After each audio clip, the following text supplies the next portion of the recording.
بینەرانی خۆشەویستی تلویزیۆنی کۆمەڵە و بەرنامەی تەندروستی لە هەر کوێکەن سڵاوی ئێمەتان پێشکەش و ئەم کاتتان باش. لە یەکشەمەیەکی تر و بەرنامەیەکی تەندروستی تر هاتووینەتەوە خزمەتان. خۆشەویستان، لەم بەرنامەیە هەوڵەدەین دوو دانە لە تازەترین دەستکەوتەکانی زانستی پزیشکی لە پزیشکی کە بۆ تەندروستی و باری بەرەو پێشچوونی سڵامەتی ئینسانەکان ئەنجام دراوە لە ماوەی پێشوو بە ئاگاداری ئێوە خۆشەویست بگەینی. خۆشەویستان، 52 یا 53 ساڵی پێش بۆ یەکەم جار ئینسان چووە سەر کورەی مانگ، یانێ ئەوەی بوو کە وتیان ئینسان یەکەم هەنگاوەکانی لەسەر کورەی مانگدانا. ئیسا دوای نیم قەرن ئایا کە ئەو مەسایلی شۆرەوی و ئامریکا بوو کە ئەو خەبەرە دروست بوو یا غەڵەت بوو، عدەیەکێژن غەڵەت بوو بە عدەیەکێژن شتێکی وا هەر نەبوو بە خۆی دیارە دەسێ مقابلی شێژن شتێکی وا بوو بە، بەڵام هەموو ساڵێ لەو ڕۆژە وەکو زانستێک و دەستکەوتێکی عەلمی بەشەر کە چوو بۆ فەزا و چوو بۆ کورەی مانگ ناوی لێبن و یادیهی لێکەنەوە. بۆچی ئەم باسمە کێشا پێشە و تقریبا 2 مانگ و چەند ڕۆژ لەوە پێش لە یەکێک لە بیمارستانەکان کە سەر بە دانشگای مریلەند بوو لە ئامریکا عەمەڵی جەڕاحی کە پەیوەندێ بوو ئەنجام درا لێنە و یەکێک لە ئوستادان و دوکتۆرگەر دانشگا لە دانشگای ئازادی برلینە وتی ئەم دەستکەوتە هەنگاوێکی بەرەو پێشە و ئەتوانرێت بەراورد بکرێت و مقایسە بکرێت لەگەڵ ئەو یەکەم هەنگاوە کە ئینسان لەسەر کورەی مانگ داینە. و ئەم دەستاوەردە چی بوو؟ هەروە کە وتم لە هەفتی مانگی ژانڤیە ئیمساڵ کە 7 ڕۆژ لە ساڵی تازە کە ساڵی 2022 ئەگوزەریە عەمەڵێکی جەڕاحی ئەنجامدرا کە پیاوێکی 57 ساڵە کە هیچ ئومیدێ بە ژیان و ئیدامەی ژیانی نەمابوو و قەلبی لە کار کەوتە بوو، چەندین مانگیش بوو لەسەر تەختی بیمارستان بوو، قەلب و حتا سیشی بە یارمەتی دەستگا کاریەکە.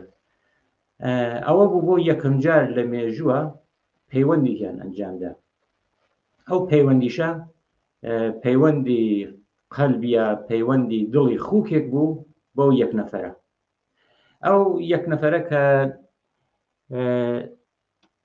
پیاوێکی 57 ساڵەیە بەناو دەیوید بنێت کە بەهۆی نامیزانی لێدانی دڵ و ناڕەساییگەرێک کە دەستگای قەلبی تەنەفوسی بوو، کەروە عەرزخەمەتانم کرد ماوەیەکی توولانی لەژێر دەستگا بوو و هیچ ئومیدێکی بۆ ئەوە نەمابوو کە درێژە بە ژیان بدات.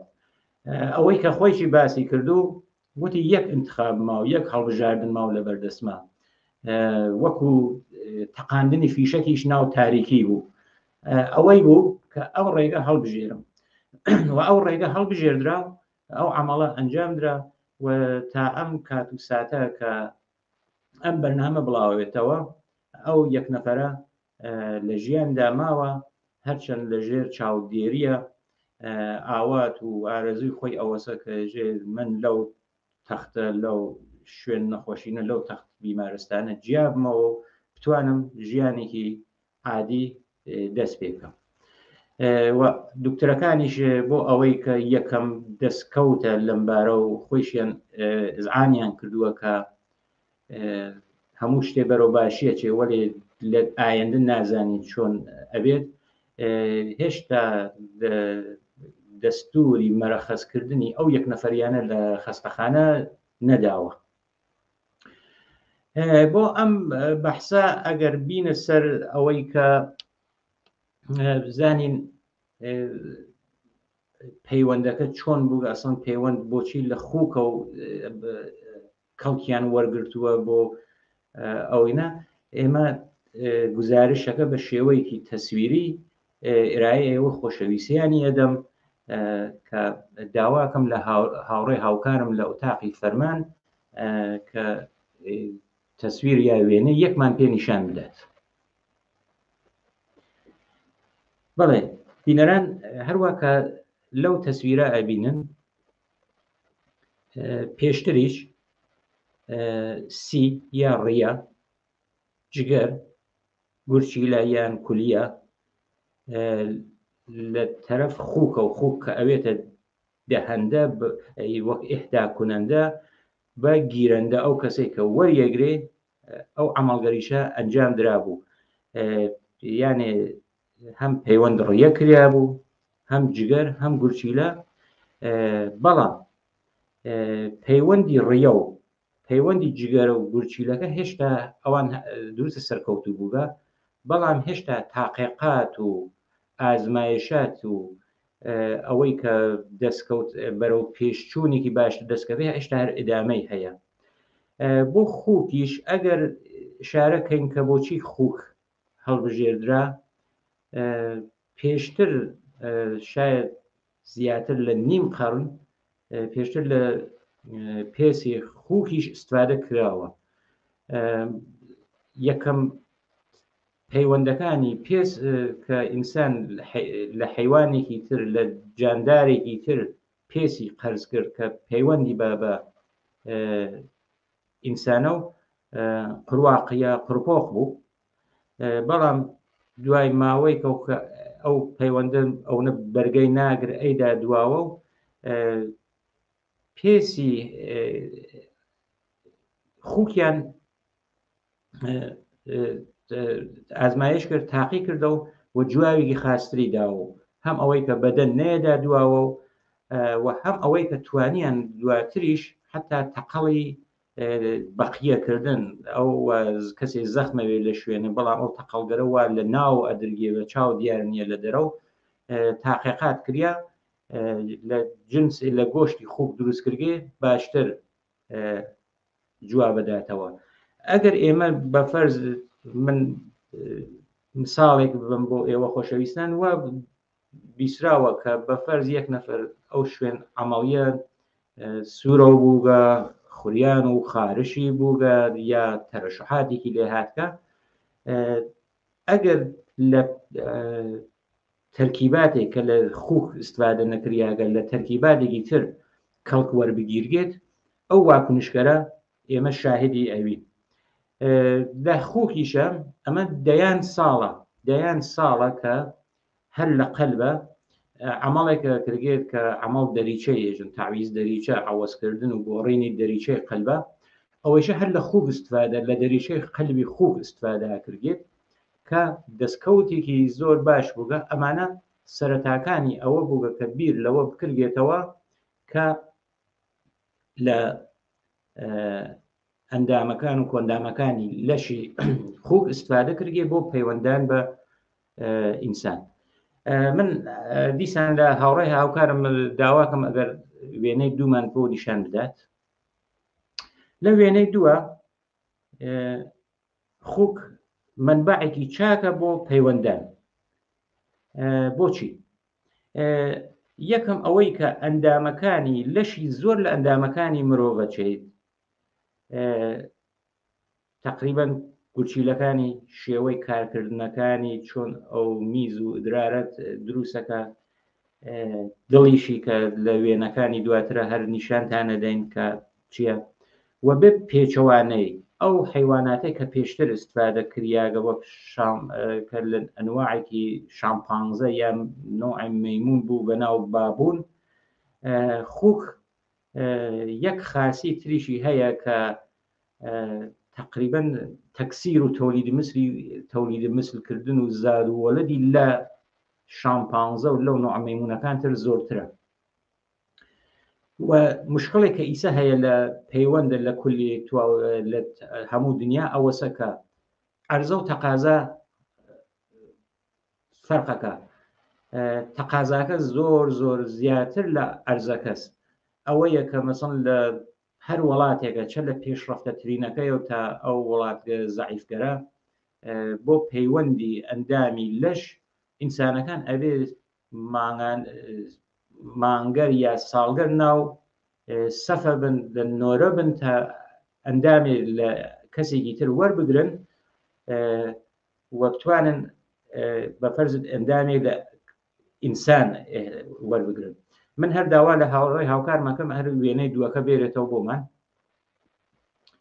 بەڵێ لەم وێنەی دوومە کە ئێمە ئەوینین لە خۆی چەند ژمارەی هەیە، لەو ژمارە یەکەکە یەک دانە خووکی نیشانداوە کە شتێکی پێ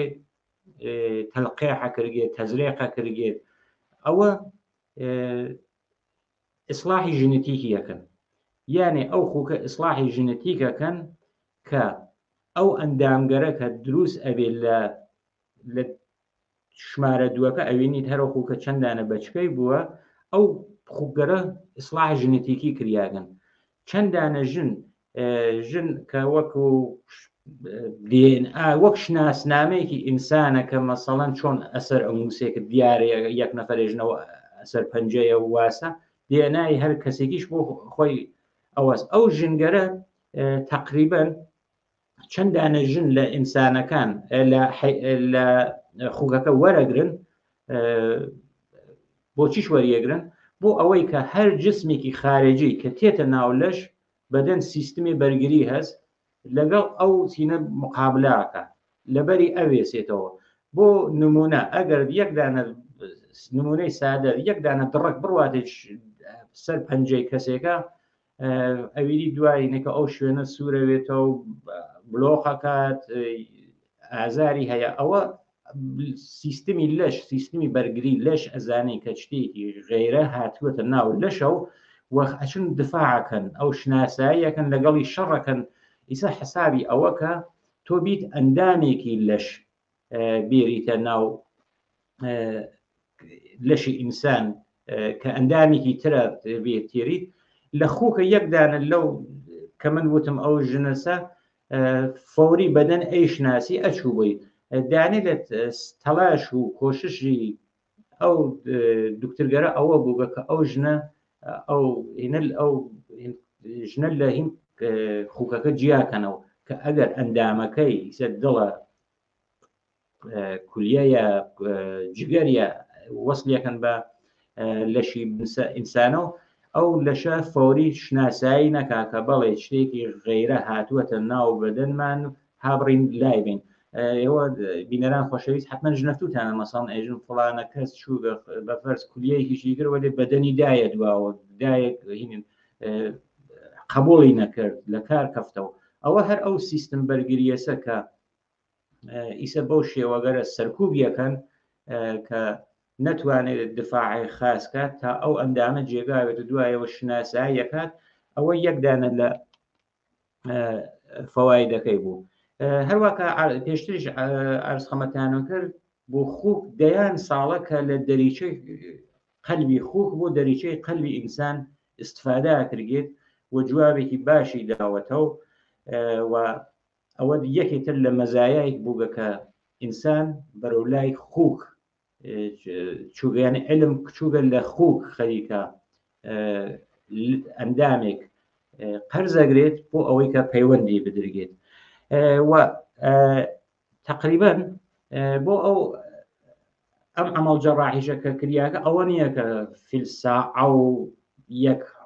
ئان داوێتی ئەوەی کە یەک نەفەر گیانی لە خەتەرە هیچ تاقیقاتی قبلن نەکراوێت لەسەری. پێشتر لە توولی 5 ساڵدا 50 ئەمەڵ جەڕاحی کراوە. یانی چیان کردووە؟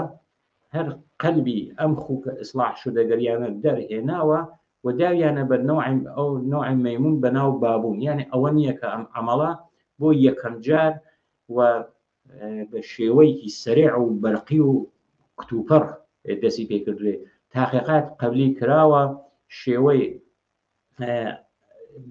ئەمەڵەکە و چۆنیەتی پێشتر ئەنجام درابوو. ئەگەر وێنەی سێوممان کە ئەگەر تەوەجۆی پێ بکەین بڵێ لە تەسویری سێومە ئەگەر تواشایکەیت باشیەکانی قەلبی خووک چییە؟ ئالم لەو تەسویرەکە ئێوە ئەیبینن دوو دانە دڵە دوو دانە قەلبەکە ئەیبینن یەکێکی قەلبی خووکە یەکێکی قەلبی ئینسانە واقعاً تەشخیصدانی ئەوەی کە کامیان قەلبی خووکە کامیان قەلبی ئینسانە زۆر کارێکی سەختە حتا لە ناو قەلبی خووکیشە ئەوەی کە لەختە دروسەوێ ئەو ڕەگەرە تەنگەوێتەوە کە تەسەلوب شەرایەنی پێژن سەکتە حمڵەی قەلبی و سەکتەی قەلبی دروسێ حتا لە خووکیشە ئەو علایمە هەست یعنی بە حەدی تەشابوهاتەکان زیاتە حتا حمڵەی قەلبی لە خووکیشە هەیە بۆ ئەنازەکەیشی ئەو خووکە ئەبێت تا ئەنازەیەکی معەن ڕشتکە یعنی ئەوە نییە کە لە هەر سن و ساڵێکە کە میلیان بێت ئەو خووکە ئەتوانێت یانە قەلبی ئامادەستنا قەلبی خووک ساڵ بە ساڵ تا حدێک کە گەورەترە بێتەوە زمانێکیان بۆ دیاری کردگەر لەو زمانە دڵی خووکەکە دەرتێرن کە بۆیتر بۆ پەیوەند مناسب بێت باشێکی تری هەیە کە لەم پەیوەندە مشکڵێتر بوو پێشتر کە یەک نەفەر ئیحتیاج کونەندەی ئەندامێک و ئەو یەک نەفەرەی کە پەزیرەندە بوو گیرەندە بوو ئەندامی مشکڵ گروخۆینی بوو جۆر خۆینەکان بوو ئاو بێ ئابێ و ئەوەکان ئەو مشکڵە لە خووکە نییە یعنی لە پەیوەندی دڵی خووک بە ئینسانە ئەو مشکڵە نابینرێت ئەوە دانێتە لە مەزایەکانە کە لە پەیوەندی دڵی خووک بە لەشی ئینسان ئەوە ئەبینرێت تقریبا 58 ساڵ پێش ئیسا پەیوەندی قەلب هەرتر کراوان پەیوەندگەرە ئەوە نیە لە 2022 ئەنجام دراوێت لە ساڵ 1964 یانێ 58 ساڵ پێش ئیسا جارێکی تر پەیوەندی دڵ کراوە ئەو دڵە هین شامپانزەیەک بوو ئەو ئینسانێک کە گردی 2 ساعت توانی درێژە بە ژیانی بدا و فۆتیکە حتا ئەو دامنەی پەیوەند دڵە پەیوەندی دڵ چۆنیەتی کە حیوان بە حیوان دیسانەوە حیوان بە ئینسان یا حتا لەبان نەوزادیشە و ئازمایش کرا نەوزادگەرێک کە بە دنیا هاتن ناڕەسی قەلبیان بڕان لەترەتر لە دڵی بوچکی مەیمون استفادەیان کرد بازمەوانیشە نامۆفەق بوو بەڵام ئەم دانا کە این خووکە واقعا موفق بووگە بۆ چەند مانگ لەمەوە پێشیشا من سەر ئشارەی کەم کە لەسەر گورچیلە یا کولیەی خووک تقریبا چەند 6 یا 7 مانگ لەوە پێشیش یەک نەفەر کە تووشی مەرگی مەغزی بوو و کولیەگەری تر خەریک بوو بەرەو لە کارەکە پەیوەندی کولیەی خووک بۆ یەک نەفەریانە ئەنجامدا ئەرسەمەدانم کردەوە و یەک نەفەرە مەرگ مەغزیدا و ئەندامەکان دڵی کارەکات یان بەڵام کولیەگەری لە کار کەوت کولیەی خووکیان تاقی کردە و لە 58 ساعتی ئەوەڵیە 54 ساعت ئەوەڵیە ئەو کولیە خاص کاری کرد میز هەر تەبیعی تەولید بوو مەوادی سەمی کە زاید بوو لە تەریق میزە و دەفعون لە بەدەن ئەوانە دەف بوو بەڵام دوای 54 ساعاتەوە کە خوێنیان ئازمایش کرد خوێن ئەو یەک نەفەریانەگەر دانێت لەو مەوادە سەمیە لە ناویە بوو یانێ ئەکسەر مەوادە سەمیەکانی گردو ئەو یەک نوع مەوادە سەمیە نەیتوانی کولیە تەسویەکە ئەو گورچی لە تەسویەکە ئەوەیە کە هێشتا لەسەر گورچیلە خەریکن تاقیقەکەن و دانێت لە باشترین گزینەگەریش بۆ پەیوەندی گورچیلە هەر بازم خووکە ئەگەر وێنەی چوار هاوڕێمان پێمانی نیشان بدات لە وێنەی چوارەم تقریبا این مەجەلەیەکی بریتانیاییە کە ئەو عەمەڵە وتم لە هەفتی مانگی یەکی ئەم ساڵە ئەنجامدرا بە شێوەیەکی گرافیک نیشانمانی داوە داواکاریشم لە هاوڕێ هاوکارم ئەکسەکە وێنەکە لا نەبات تا من تەوزیحاتەکە دەم چۆن تەوزیحاتەکە ئەبێ لەسەر ڕسمەکە بدرگێ ئەگەر لە گۆشەیەکی تواشا بکەین ئەوە ئامار و ئەرقامێکە لەو گۆشەکە هاتووەتە خوارە ئەوە ئامار و ئەرقامە مربوطی هەیە بە کشوەر ئینگلیستان بە بریتانیا دوای ئەوە ئەگەر حساوی کە من وتم عەرزە و تەقازاکە فرە فەرقەکات تەقازاکە زۆرە عەرزەکە کەمە بە فەرز لە ئامریکا 100,000 نەفەر هەن لە ناو نۆرە کە 7,000 لەوانە پێویستیان بە پەیوەندی قەلب هەیە لە ئینگلستانە 7,000 کەسە کە 300 نەفەریان نیازمەندی قەلبن فقط لە ئینگلستانە 2021 پارەکە 470 نەفەر کە ماتڵی دەریاف بوو یان ناو سەفە بووبن لە نۆرە بووبن بۆ دەریاف گیانیان داوە من فقط هاتم یەک شت ئشارەی پێکەن لە ئێرانە ڕۆژانە 7 تا 10 نەفەر ئەمرن کە نیازمەندی پەیوەندن یعنی ئەگەر حسابێکی سەرئەنگوسی بکەین 10 بەرابەر باوجودەوە کە جەمعیەتیان شاید ئەوەنە تەفاوەتێکی نەوێ بریتانیا مەرگومیرەکە لە ئێرانە 10 بەرابەر زیاترە زۆرترە لە ئینگلستان لە حاڵێکە ئەبوای لە ئێرانە پێچەوانەکەی وای چۆن لە ئێرانە میانگین بەداخەوە ساڵانە 16,000 نەفەر یا زیاتر بە علەتی تەسادفگەری ڕانندگی و جادە و ماشین گیان خۆیان لەدەسان کە لەم تعدادە 5,000 تا 6,000 نەفەریان بە مەرگی مەغزی لە ناوەچن یعنی ئەندامەکان لەشیان بەدەر پەیوەندان ئەخوات بەڵام ئەوەسە کە لە ئێرانە ئەو کەمبوودە واقعاً شەدیدە و وتم ڕۆژانە 7 تا 10 نەفەر لەوانەی کە هانە ناونەوبەتە ئەمرن کە عەرزە و تەقازاکەیشە مەسەڵەن لە کشوەرگەرێکی پێشڕەفتە وەکو ئامریکا و فەرانسە و ئینگلستان و ئەمانە 18 تا 24 مانگ یەک نەفەرە بێ ناو سەفە بێت کە توانێت ئەندامی وەربگرێت ئەڵبەتە لە ژاپۆن و چین ومانە ئەوانە هانە خواردترین ڕەدا من دەقیق نازانم بۆچی بەڵام لێنە پەیوەندی لەشی ئینسان بە لەشی ئینسان زۆر کەمە ئەوەسە کە چینیش دانێت لەو وڵات گەرەسە کە ساڵهای ساڵە ئەویش خەریکە لەسەر خوکەکانی کە ئەبێ ئیسلاحکردن ئیسلاحی ژنەتیک لەسەر ئەوانە کارەکە هەر لەم وێنە لە قسمەت ناوەڕاستەکەیە ئەو کەسە وا دریاگەیژە و کەسە 57 ساڵی بوو کە من تەوزیح هەمدا بۆتان و ئەو خوکیشە کە استفادە لێکرا کە دڵەکەی بەکاربێرن 1 ساڵی بوو ئەگەر تواشای کەین قەلبی ئەو ئینسانە و قەلبەکە هین خۆی بووگە و لایەن بەرگە 303 گرم بووگە قەلبی خوکەکە 267 گرم بووگە یعنی تەفاوەتێکی ئەوەیانە نەوگە هەر لە حد ئەوەی کە ئەوە 33 هەر 34 35 گرم تەفاوەتێکیان بووگە لەسەر وەزنەکانی لە ئەو سەر ڕسمە کە خوکەکەی نیشانداوە کە هێنی کردگە تەوزیحی داوە کە دەیان ساڵە ئەمەڵی دەریچەی قەلبی خوک بۆ ئینسان ئەکرگێ بەڵام بۆ خوک قەلبی ئەمە وا نەبوو دوای ئەوەیشە جگەری نیشانداوە و گورچیلەی نیشانداوە گورچیلەی خوکەکەی نیشانداوە کە ئێژێ ئەمانیشە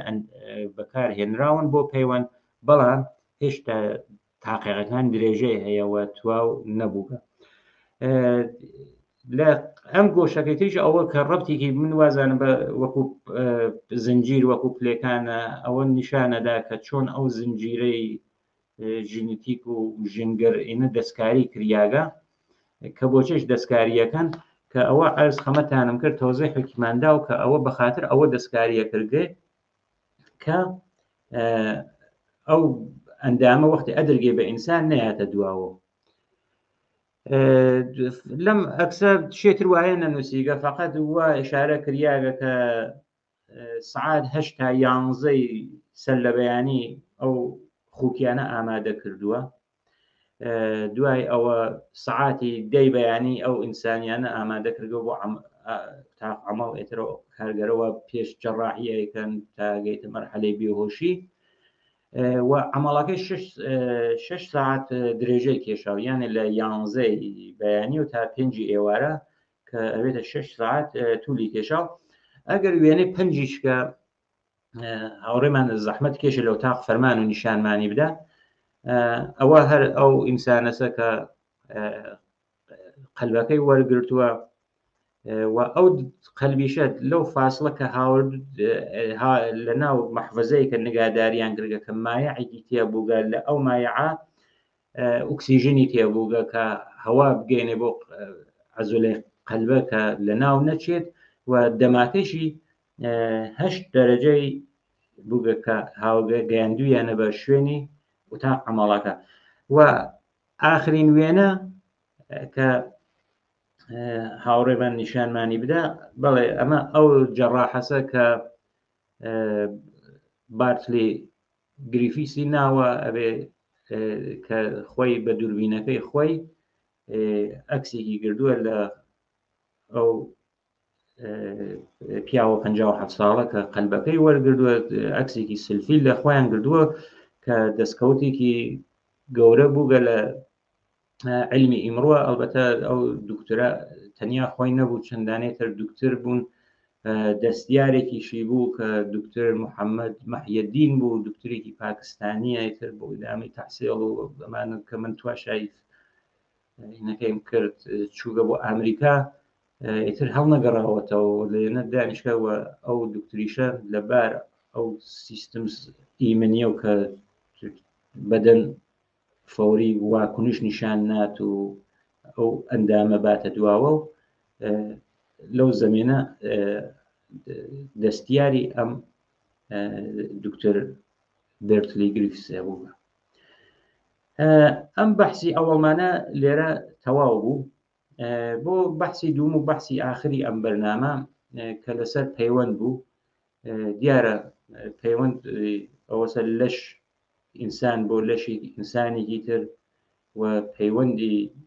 کە ئەم بەرنامەمان اختصاسدا بۆ لەشی حەیوان کە لێرە چوونە سەر ئەو باسە کە دڵی خوکێ پەیوەندریا بە دڵ ئینسانە و باسمان کرد بەڵام بۆ تەوانبەخشی و بۆ ئەوەی کە دیسانەوە ئینسان بەرۆ ژیانێکی تەندروست سالم بووین هەمیشە ئەوە نییە کە کەڵک وەربگیرگێت لە ئەندامی لەش بەڵکە لە وەسیلەگەر و لە وەسیلەگەرێکە لە سەنعەتە بەرهەم ئەهێتێ لەوانیشە ئیستفادا کردێ بۆ نمونە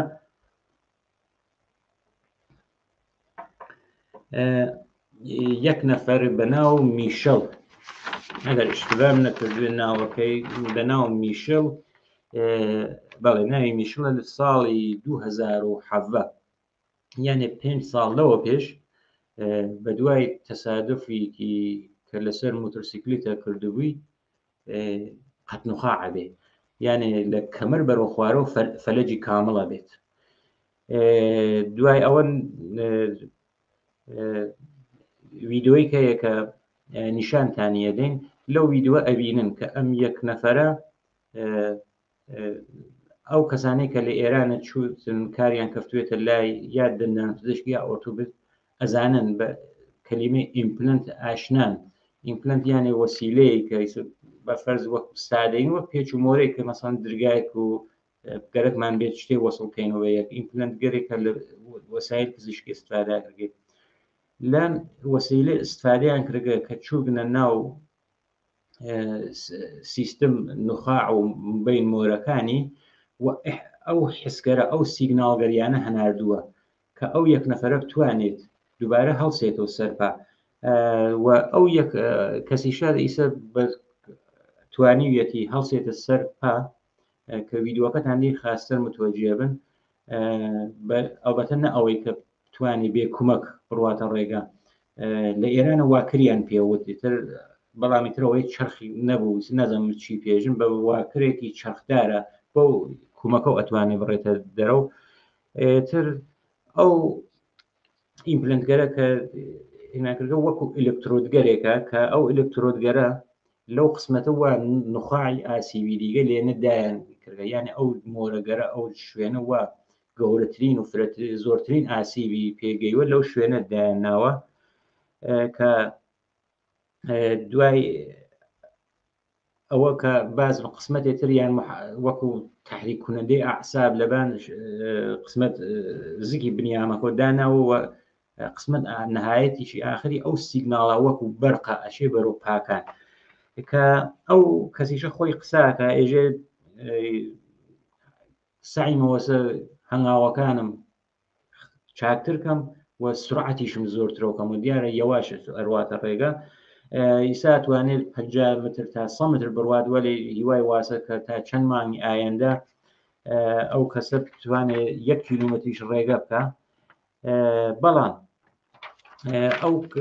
دکتۆرگەری ئەو جەڕاحگەرە ئشاراتن کە ئەمە ها لە سەرەتاکانە ئەوە نییە کە توانرێت لە شێوەیەکی وەسیع و فراوانە ئەنجام بدرگێ بۆ ئینسانەکان، چۆن هێشتا لە شێوەکانی سەرەتاییە شاید هەموو ئینسانەکان وەک یەک ئەو نەتوانن بەو شێوە و بۆ سرعەتە و بۆ توانایی و توان کەفنە سەرپا و بڕون ڕێگە و ئەوانە کردووە کە وەکو شتێکی 100% دایان نەناوەکە بێژن ئەمە 100%، بەڵام وەکو مۆفەقیەتێکە لە علمی پزیشکیە کە ئیدامەی ئەدرگێت و ئەو ئینسانەسە کە لە ئاخر و کە ئێمە ئەیبینین خۆی ئەحساس خۆشحاڵیە کاژە من بنیامێکی ئازادم و ئەتوانم لەگەڵ ڕفیقەکانمە بڕمە ڕێگە وەکو بڕم بۆ لای ئەوانیش و بێسم. من داواکەم لە هاوڕێ هاوکارم ئەو ویدۆمانە بۆ بڵاو کاتەوە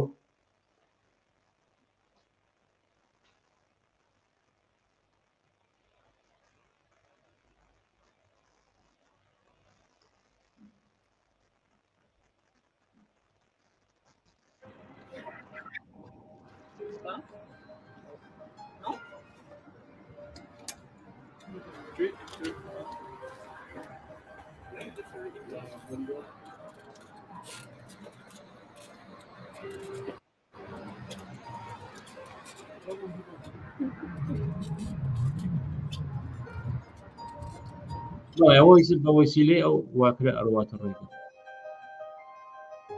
وەشەو ئیمپلانتەسە کە لە بین ستون مۆرەیە و So this surgery needed to be very precise in order to target all the muscles of the legs.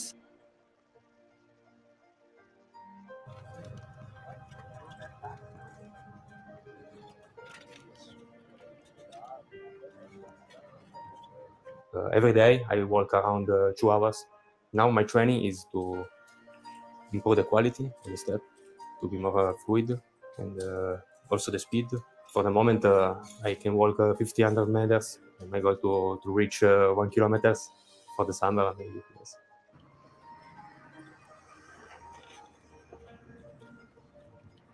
دیارەوەیتە بە وەرزشکردن و تەمرینکردن کەیفیەتی ڕێگەچوون و هەنگاو هەڵگرتنیشی باشترە بێت.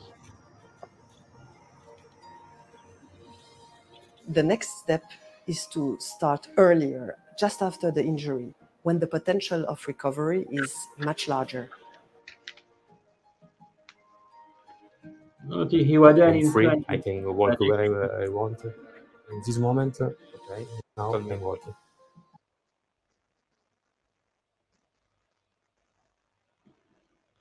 بەڵێتر ئاخر تەسویرەکەش کە لای ڕەفیقەکانیەوە بوو ئەحساسی خۆشحاڵی و شادیە کرد و بە ئومیدە کە زانستی پزیشکی ئەو نەبڕواتە بەرەو کە بە شێوەیەکی ئەوبەتە بەرابەر تواو ئینسانەکان توانن لێ کەڵک وەربگرن و استفادەی لێکەن. بینەرانی خۆشەویست، لێرە هاتینە کۆتایی ئەم بەرنامە تا بەرنامەی ترمان لە هەفتەی داهاتوو ڕۆژی یەکشەمە کات و سات و ژیانێکی پڕ لە شادی و تەندروستی بۆ هەمووتان بە ئاوا دەخوازم.